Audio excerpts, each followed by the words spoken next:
Hello, I'm Alexander Jeffrey, a summer associate with the Clark-Esposito law firm. Today, we will discuss export transaction applications and processing, specifically using SNAPR.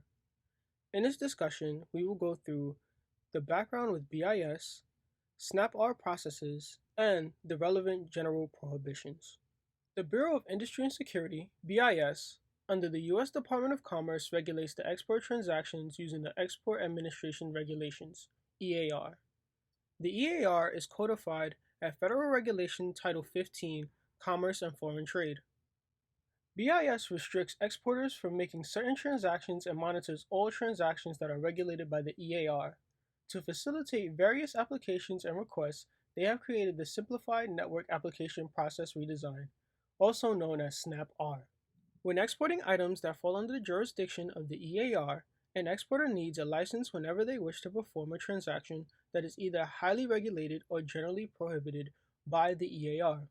The EAR may explicitly state that a given type of transaction needs a license, or that factors of the transaction, such as one of the parties, destined country, or potential end uses of the product, may prompt the need for a license. The more highly regulated items under the EAR are subject to the Export Control Classification Number System, the ECCN system. Each ECCN listing informs exporters of the need for a license and prohibited transactions regarding the given item. If an item is regulated by the EAR but not by the ECCN system, it is classified under EAR 99. Next, we will discuss the functionality of SNAP-R.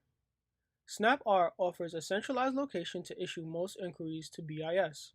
The program allows exporters to apply for license applications, re-export licenses, commodity classification requests, or license exceptions agricultural commodity notifications, AGR notifications. Before making any request, it is important to confirm and gather the following information for each transaction. All parties that are subject to the transaction. Descriptive literature about the transaction related to the cargo, brochures related to the cargo, precise technical specifications of the cargo, signed statements about the end use and the end users of the cargo, and finally, information about prior related transactions or licenses, including information about the cargo, end users, or end uses. EAR Part 748 explains the process and gives definitions for each application. It also defines all parts of the application and where to look for further information about various sections of the application. First, we will discuss accounts and users. Every business is prompted to make a unique account which is tied to a verified business address. Businesses can make multiple employees account administrators. When a work item, an application or request, is created by one employee, they can give another employee of the same business user rights to access an application or inquiry. There is a FAQ section as well as buttons for help throughout the site. Businesses can also file for third parties in the transaction. Commodity classification requests are used to find the correct ECCN or EAR 99 designation for an export transaction. An exporter can request up to 6 classifications per application. Once completed, the requests are given a number in the Commodity Classification Automated Tracking System, which are referred to as CCATs. In applying to classification requests, it is important to include as much information as possible and technical specifications about the commodities or goods being exported. Licenses are needed for particular goods, final uses, or final users as mandated by the 3 agencies that regulate U.S. exports. These agencies are the Bureau of Industry and Security, the Office of Foreign Assets Control, and the Directorate of Defense Trade Controls. The transactions that fall under EAR regulations are those that are being discussed here. Licenses may be granted for a specific period of time or amount of transactions. Multiple requests can be submitted under one application. The individual who submits the license application must be physically located in the U.S. So, if a foreign party is facilitating the transaction, they must give permission to an agent or the exporter in the U.S. to obtain the license. In the application, BIS wants very clear documentation of the end users and end use. The application will ask for more information if the ECCN used regulates goods that may be used in chemical or biological weaponry or for proliferation activities. It is very important to know and understand what the ECCN actually regulates. To do this, an exporter should examine the reasons for control and any license exceptions that may apply. These are both listed under the ECCN. Once approved and finalized, an exporter will receive a license number that will be used for the filing and approval of the export transaction. Licenses may be suspended or revoked by BIS without notice if there is any suspicion or proof of illegality being perpetrated under the license. BIS may order a transaction to be halted at any stage and may even order the return of shipments. Red flags are raised by BIS when they notice the falsification of documentation or if the export process is not exactly as outlined by the documentation. Non-material changes amongst the parties do not need to be reported if a license has already been granted. Changes that do not affect the legal standing of parties of the transaction are considered immaterial. Now we will move on to discussing the License Exception Agricultural Commodity Notifications, the AGR notifications. License Exception AGR permits the export and re-export of U.S. origin agricultural commodities to Cuba dependent on certain criteria.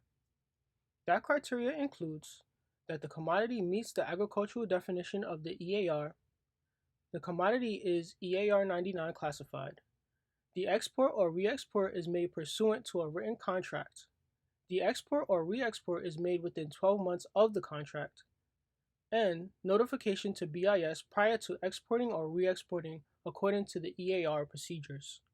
Given to the right are the restrictions on the AGR notifications.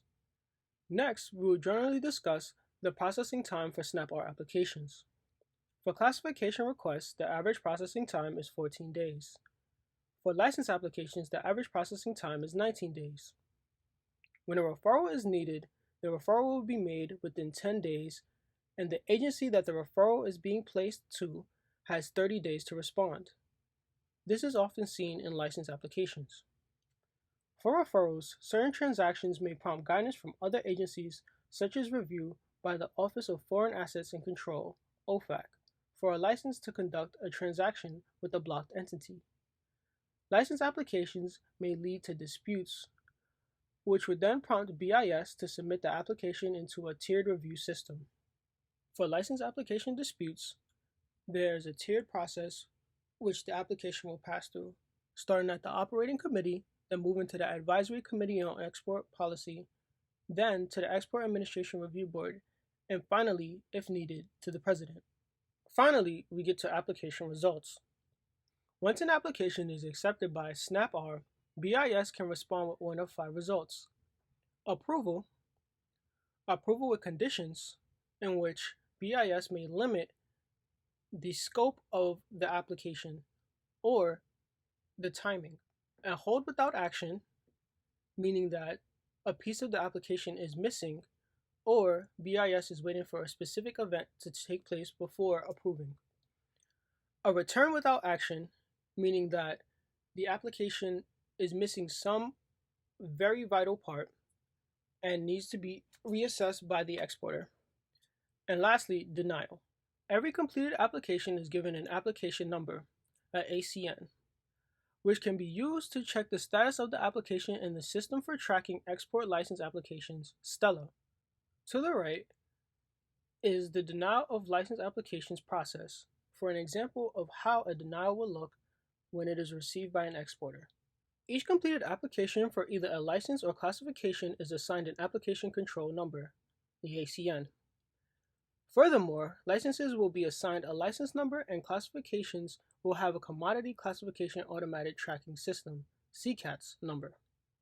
All of these numbers can be used as a reference for future transactions to help facilitate the process if the same type of transaction or request is being submitted for review. A new license application can be submitted before a previous license expires.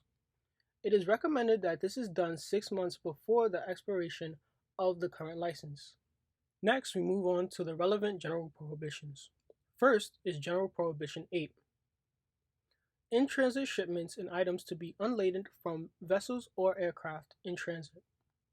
The EAR mandates that exporters always obtain a license whenever their products have any contact with particular countries. This general prohibition is set in place to require a license even when the cargo is not destined for a restricted or highly regulated country, but merely passing through. Next is General Prohibition 9, violation of any order, terms, and conditions. General Prohibition 9 basically states that any violation of an order explicitly stated by BIS in response to a request or processing is expressly prohibited. Last is General Prohibition 10, proceeding with transaction with knowledge that a violation has occurred or is about to occur. In investigating any EAR violation, BIS has the discretion to heighten penalties if it is proven that an exporter had reason to know that a violation would occur or purposefully conducted the transaction with the intent to commit the violation. In this presentation, we discussed a brief background of BIS relating to SNAPR, the SNAPR processes, and the relevant general prohibitions. Here, at the Clark-Esposito law firm, our goal is to help streamline the global business operations of importers, exporters, and the companies that support them. If you have any questions, feel free to contact us. Thank you for viewing.